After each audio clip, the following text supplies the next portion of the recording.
How do you feel when you hear the words early retirement? Is it something that makes you feel excited, nervous, scared? With record numbers of people now striving for an early retirement, it's definitely on many people's minds. Today, on Escape the Clock, Shari Rash of Everyone's Talking Money is joining me to explore the mindset and strategies behind early retirement and how anyone can start building toward it. Stay tuned.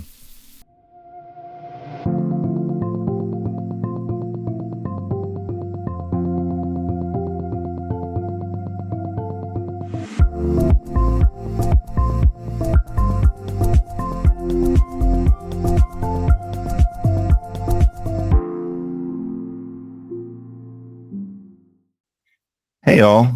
Welcome to another episode of Escape the Clock, the podcast where I, the author of the book, break down how you can achieve financial freedom and have the option not to work. Today, we are getting into just that with an expert joining me. I am thrilled to have Shari Rash with me. Shari hosts a top 4 money podcast called Everyone's Talking Money, which is always insightful and many times brilliant. With decades of financial expertise, Shari helps people understand not just the numbers, but often the emotions behind them. Welcome to the podcast, Shari. Thank you. Insightful and brilliant.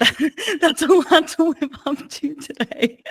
But thank you for the nice introduction. I am a fan of the show. I do listen to your podcast regularly, and I'm very happy to have you on, as I'm sure many others will be. So yeah, thanks for joining me. This is a big topic, Shari, and you were honestly the first person I wanted to talk to when I thought about this. Having listened to your show, I've already learned quite a bit from this perspective, and I am an early retiree, but I know you are a financial planner, and you've been doing this a lot longer than I have. So I would love to dive right in a bit with you here. Shari, I know like the average retirement age in the U.S. is now 62. But millions are dreaming of leaving the traditional path and trying to retire earlier and earlier. There's been a real trend with this. And I know since COVID-19, there's been this quote unquote great retirement boom, and many are retiring earlier. So this isn't just like, this is really happening. But like, according to you, like, how do you see this? What does early retirement really even mean today? I feel like early retirement, and I wish there was another word we could use for it, because I feel like it's a lifestyle shift, because retirement today isn't what retirement was 30 years ago.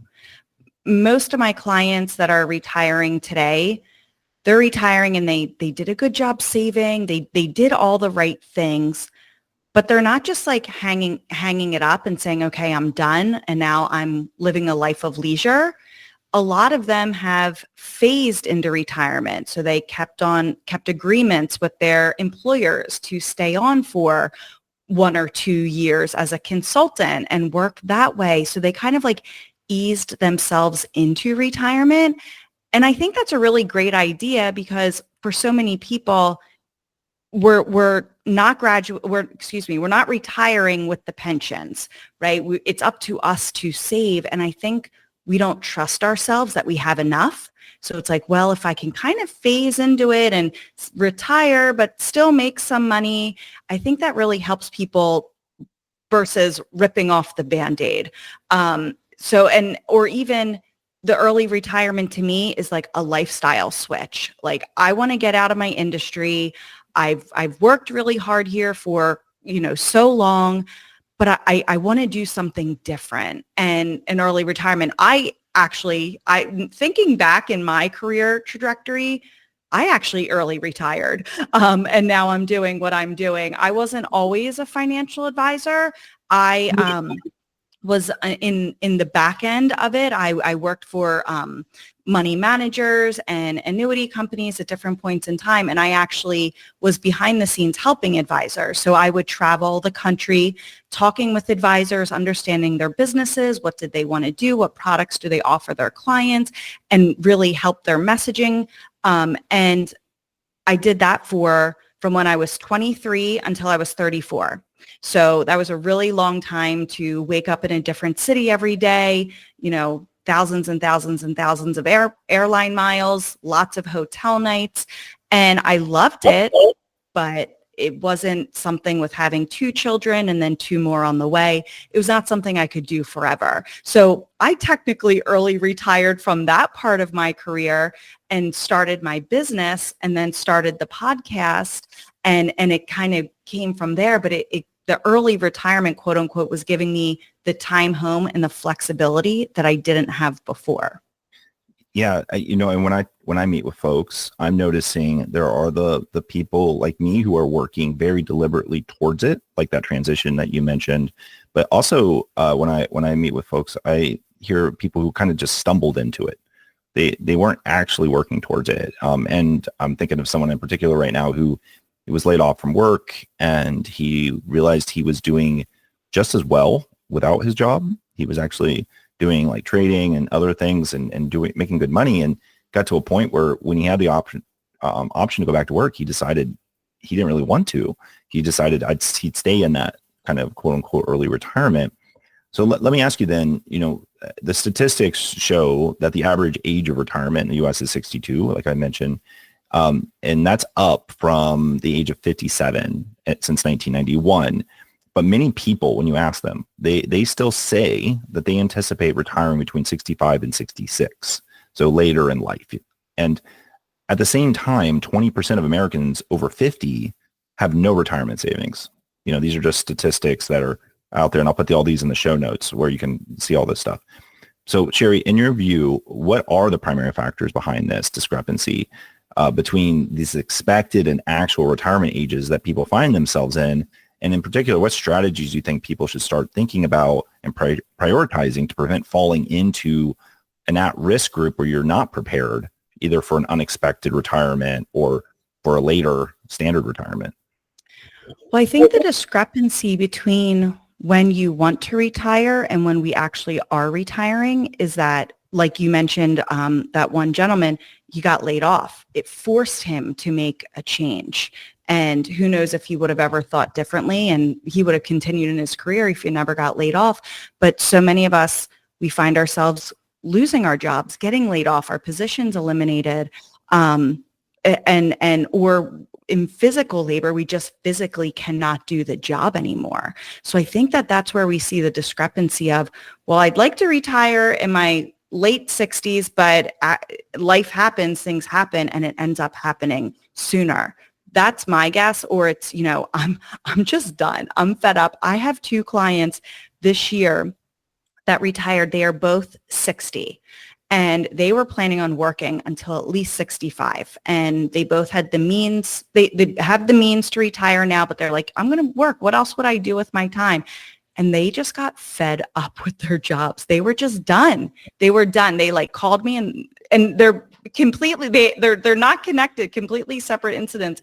And they're just like, I'm fed up. I can't do this anymore. You've been running the numbers for me. Confirm what you've been saying for years, that this is okay. And I did, and they both did it, and they said it was the best decision ever. So I think it's a combination of life happens to you, you don't have control of it, and then you just hit that breaking point. Yeah, absolutely. And I have to say, having done it myself, it is, I think, one of the best things that has ever happened to me. I know I worked hard for it.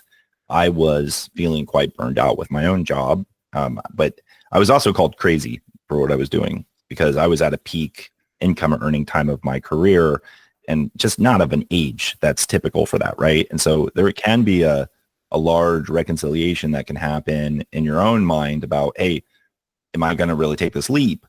And so let me ask you this then, for someone who is looking, like either they're already working for this or they're struggling to take that leap, or someone who wants to get on that path, I'd love to ask you what can realistically prepare them for that. Because I mentioned, a lot of experts say that you need 25 times your annual expenses saved. That could be a lot of money for a lot of people, right? And that can take a lot of time to get there. Plus the fact that an average 65-year-old needs $300,000 just on healthcare alone for the remaining of their life. That's a lot of money as well. So there's a lot of prep, I think, that typically needs to happen for people to feel good about taking that leap. So how can someone realistically prepare for an early retirement that they control instead of something that's maybe getting forced upon them? Well, the financials have to be there, right? I mean, it has to make sense financially. And there are things to consider. If all of your money, if you're not part of the 20% that have zero retirement savings, if all of your money is tied up in retirement and you're planning on retiring prior to 60, you're not only going to get hit tax-wise, but you're also going to get hit with a 10% penalty if you withdraw your savings, retirement savings. So I think that that's very important to consider is if you are looking to make this exit or make this pivot until you're over 60 or until you're over 59 and a half to be exact, you cannot depend on your retirement savings to fund your life for that period of time. But then once you're over 60, you can access your retirement savings, pay then taxes if we have the traditional pre-tax retirement savings. So I think one thing is if you're in your late 40s, 50s, and you're like, hey, this may be the route I want to go, I would encourage saving outside of your traditional retirement plans. After tax accounts, saving there. That way it's your money. You can access it however and whenever you want to, and not have the restrictions of retirement accounts. But obviously preparing financially is super important because it is expensive to retire. Healthcare is expensive. All of that's expensive, and Social Security is just not going to cover it. So then is it, well, I want to retire, quote unquote, but I'm not exactly there yet financially. It's like, well, what are we going to do then to have you have some type of income? What skill set, what of your skills can you use to parlay that into a income earning job, quote unquote? And I think it's more of a job than a career, right? Because you had your career that you're retiring from. Now it's your job that you're passionate about, that you're skilled in, that you can control, that then you can have income to supplement your life. Yeah, brilliant. And I know I talk about it on the show a lot, and then the book as well, which is the big kind of three things you should be thinking about, which is your traditional retirement and having all of that stuff like you mentioned, especially in things like after tax accounts, because later in life you want to control your tax bracket and you want to make sure that you're able to optimize.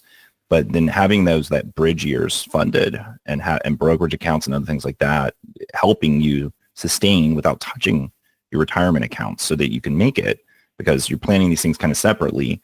But then that third thing, which I'm so thrilled that you mentioned, which is the cash flow aspect, like passive income or whatever it is you can have coming in. Because I can tell you, for me, I did the numbers like 9 times. I know risk aversion is a common thing with people, but I'm extra risk averse. I really, really, really like to be careful. I don't gamble or anything. And so having passive income has been a psychological safety net, I think, for me, and just feeling like, okay, I'm at a 0% withdrawal rate right now. I feel really comfortable where I am. And that's great, because if I was withdrawing, even at the schedule, I know I'm always worried about unexpecteds and risk like that. So I think the money thing can be tough. And do you find like your clients feel better when you're crunching these numbers for them and you have that trust and they're just like, okay, great, I could do the money side okay? Or do you find that's the equation for them? It's very rare that I give the gold star of approval on the money side and then they go, yep, okay, that's all I needed to hear. That's just one part of it. It's the mental transition to this new life of, okay, what am I going to do? How am I going to fill my time? What's it going to, I no longer am going to have a purpose, if you will, waking up, driving to work, doing my job, coming home. What am I going to do? And I think that's the bigger thing. And now I'm solely reliant on myself for my income. So the gold star of approval, income-wise or money-wise, comes first. And then it takes some time to get to the emotional, mental, like, okay, I can actually do this when I have when my clients are making that transition. Fantastic. Well, let me ask you then about the other side of the coin, right? Which is the non-financial piece, which I know is the other one. And I think this is the one when I'm talking to people, I see, depending on where people are in life, the struggles seem to really coalesce. I think if they're earlier in life, it's usually more about goals, like lack of goals, understanding where you want to be. And that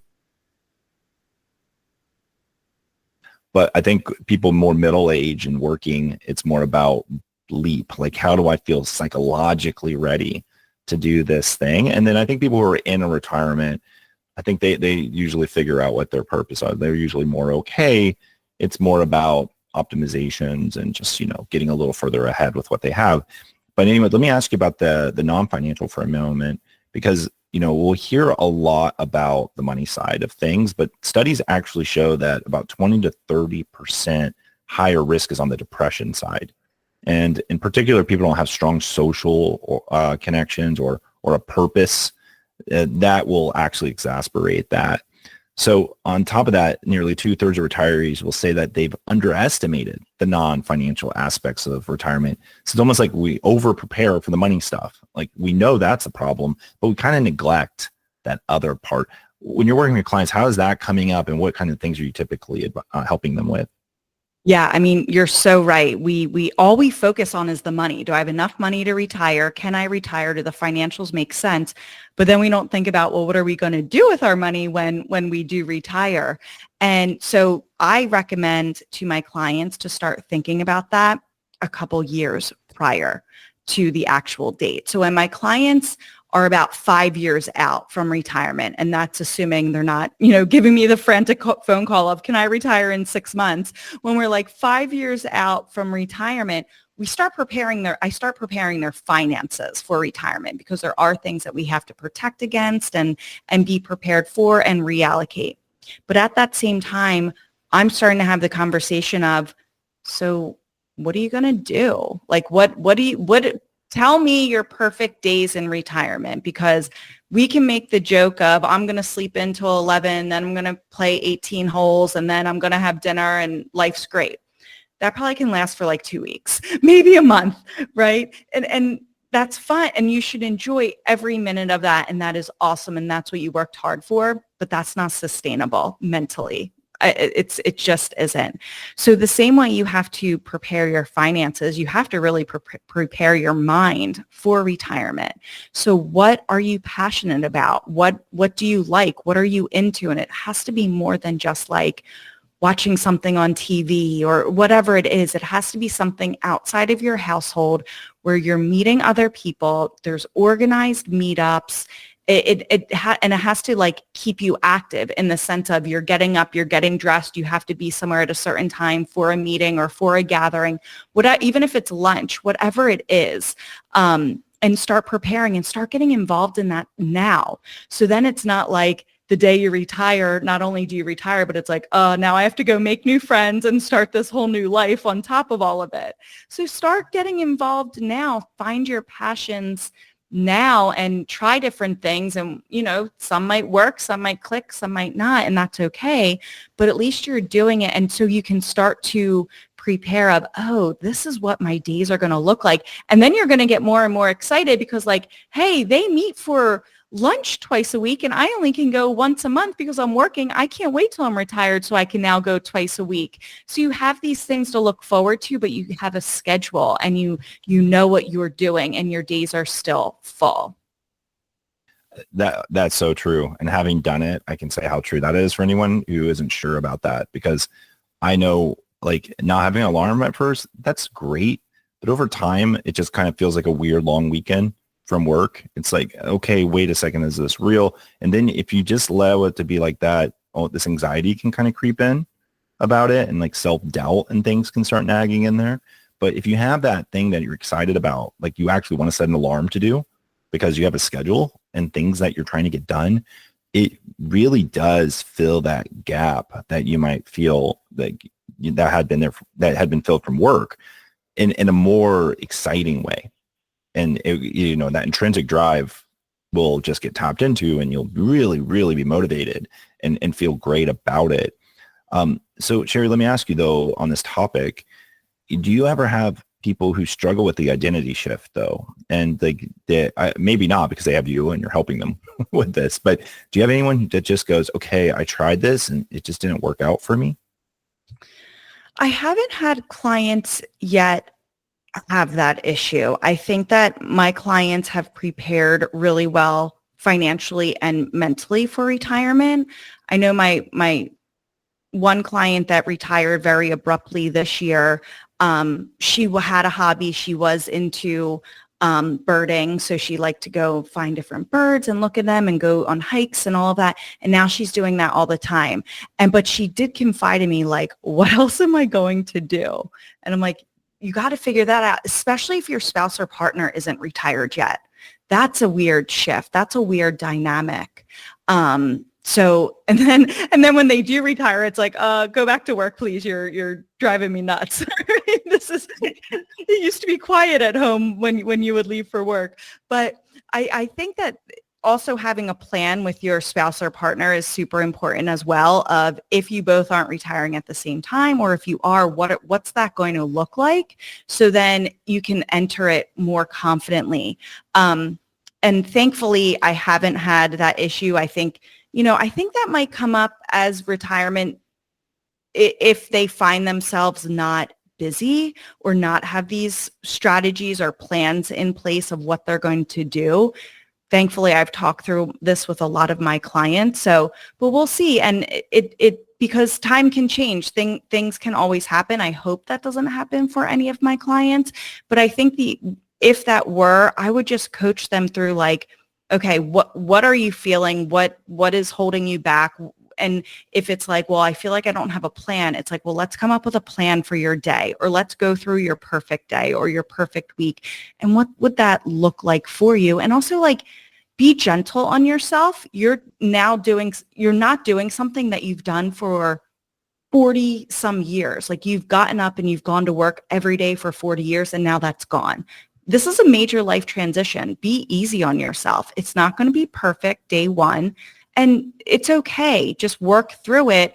Don't, get into that vacuum in your head of beating yourself up or going, I made a mistake. Just pivot and make small changes to make your days a little bit better. There were two different cases where I saw people really struggle with the transition. One was the person I mentioned earlier who was laid off and was considering going back.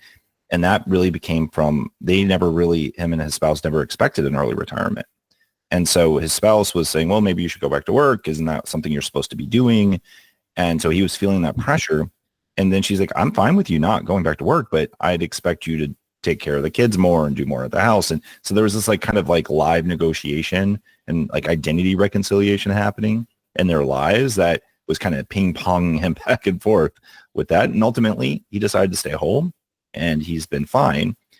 In another case, though, it was a young man, and he confided that early retirement was his thing, but it wasn't really something his significant other was part of. And when he made the leap, it wasn't really with any kind of real permission or anything. And so he was really getting a hard time for that. Like, well, why are you doing this? Just to play video games all day? Just to sit around all day? Just to be, kind of a bum around the house? Like, that's not okay. And that created a lot of conflict in their relationship. Now, I had to say, in my case, I'm very blessed. I have a spouse who's very supportive and was actually even encouraging me to stay on my plan and make the leap, and has actually made comments that she likes this version of me way better than the stressed out, tired version of me that I used to be at work all the time. So, I think what you said really rings true. Like, if you have a significant other who's also impacted by this decision, having them part of the communication and the decision making and just the lifestyle that you're working towards, it does impact more than just yourself here. So that is really, really critical. So let me ask you this then. With that in mind, studies have shown that a purpose-driven retirees, they report twice the life satisfaction. That's massive, right? There's so much good in that statement there. And we just mentioned how without purpose, it can lead to depression and all kinds of bad things. And a lot of this comes from, interestingly, just volunteering a couple hours a week. That's a big one. That has been measured to boost well-being by over 40%. And I volunteer, teach financial literacy, and I only do it once a month, but that brings a lot of joy to my life. And that's not a lot of effort. So I do see the truth in that. But let me ask you about that purpose element one more time, because I know that when you're leaving something, you're leaving work behind, but you're chasing into a future of something new. the transition is really important. I actually wrote about this in the book. I have a whole chapter on how do you do the transition piece, because I think you would, in my mind, you want to tap the best of your work life and bring it forward. You don't want to just like leave all that behind and build new. Bring your best social connections, bring your best routines, all that stuff. Do you have that kind of like thing when you're helping people? Is it like, do you build transition plans with them as well? Or how do you make that sure that purpose is in place and transitions are smooth? So the transition plans I'll talk through with my clients. A lot of my clients have transitioned, like I mentioned earlier, with continuing to work, but as a consultant for their company. I think that helped. I really like that idea. I think that helps so much, because if you're fortunate enough that your company would go along with something like that, of course, but that helps so much because you are in control. You decided, I'm making this change, I'm retiring, but I don't know how to just, put on LinkedIn like, hey, I'm retired, but as you know, I'm really good at all of these things. What can I do for you? So the consulting for your, first phase of your retirement and still working still gives you a lot of that. It still keeps your swords sharpened, and it helps you to phase into, you're not having like the as strenuous hours, and you're calling your own shots a bit, but you're still having that, predictable income, and still working, still with people that you're familiar with. And then during that period is when you use your network. Hey, by the way, I'm retired, but I'm still consulting, and now I'm going to do this. So I think by having like that in-between period can help you ease into creating more of a purpose and phasing into retirement. I had guests on my podcast a few weeks ago, and they said, and it was all about like side hustles.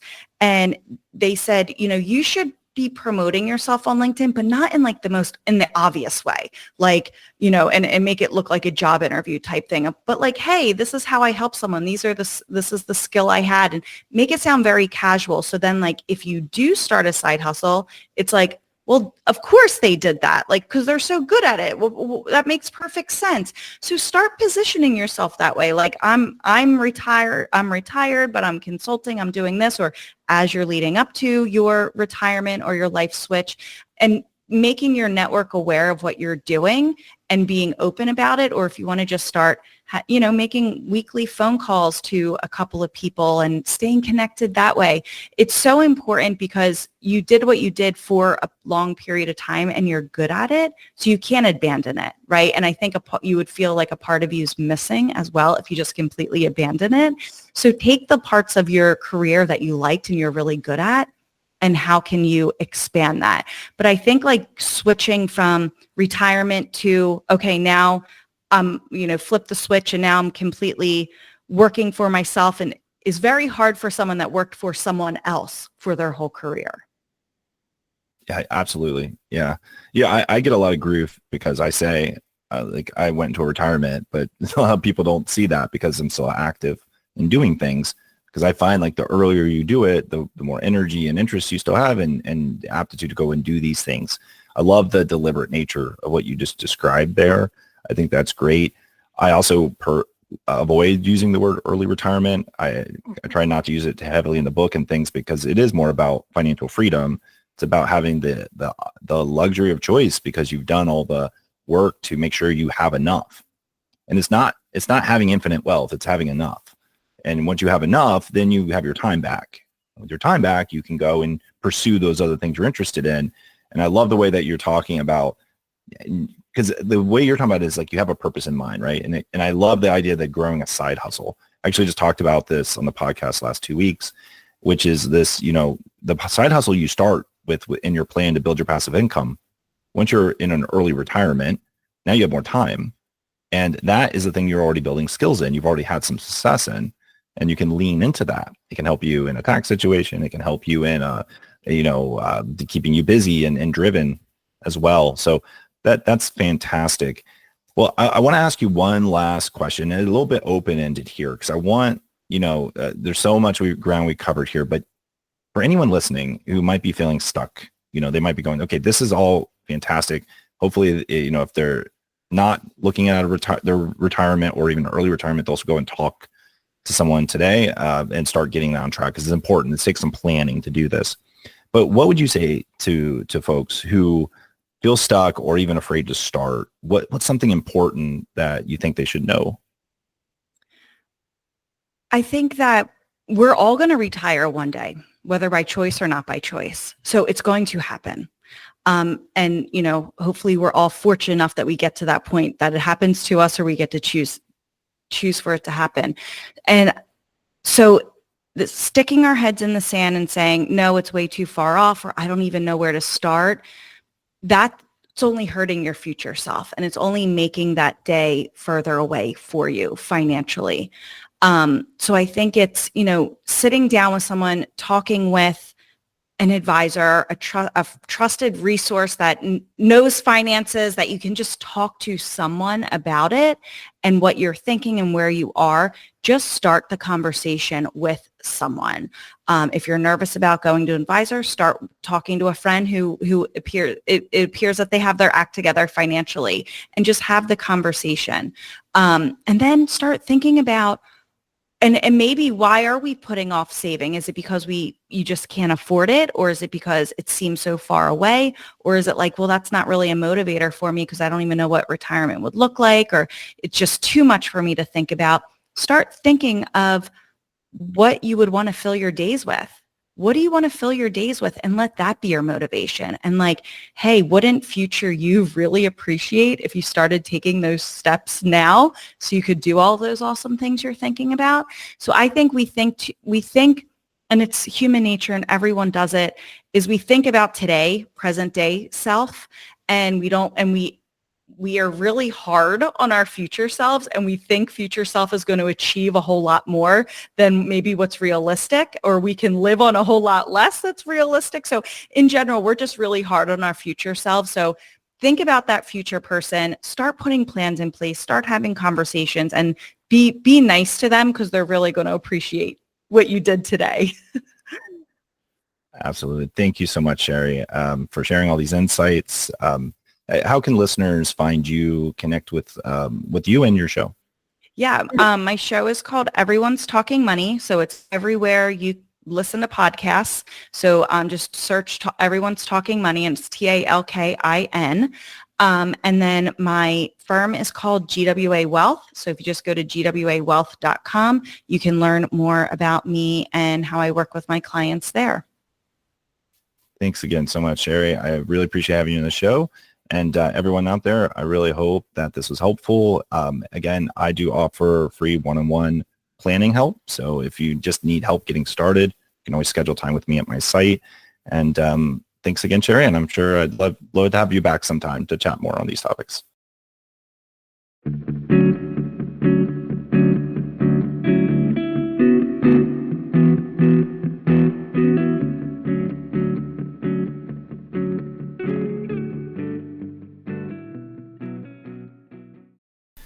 Well, I hope you enjoyed hearing from Shari as much as I enjoyed talking with her on the show today. I do think it's really important to listen to the experts on these types of topics, because even though I was a professional program manager running my own program for 20 years, I didn't do it all on my own. I worked with different finance and tax advisors throughout. Yes, none of them were with me the whole time, and I did outgrow many of them. But that didn't mean that they didn't provide important pieces of input to my plan and help me with mitigations and different strategies to hit different goals. So it's really important to find those people you trust. And yeah, you can get a lot from listening to a podcast or reading a book. You can actually get pretty much all of the main information you might need.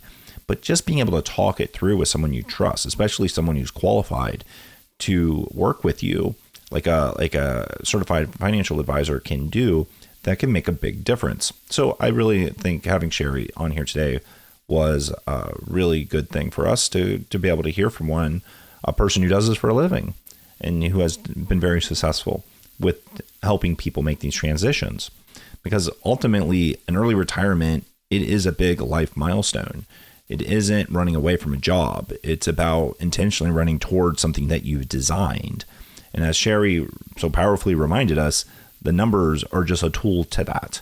The true freedom is found in knowing your enough number and having that mental resilience to creating a purpose that will sustain you long after that last paycheck is coming in. So if this conversation has sparked a new idea or challenged some belief about money, or has just gotten you started on your path, please pay it forward. Share the episode with someone who needs it, or tell them about escapetheclock.com. Try to help, people on this topic that can sometimes just be taboo. Have them join the community. You can subscribe to the newsletter at the website. That's a great place to start, because ultimately your voice is helping me reach more people. And that means that we will be able to start to flip the script and hopefully give more people the tools they need to financial freedom. And also, I want to hear from you. What's the one thing that you feel is still holding you back from escaping the clock?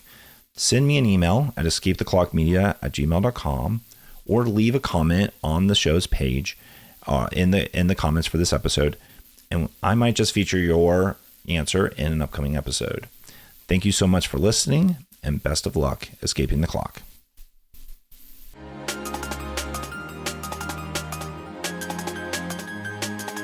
Thanks for tuning in to this episode. Remember, while I'm not yet a financial planner, I am getting my degree in wealth management.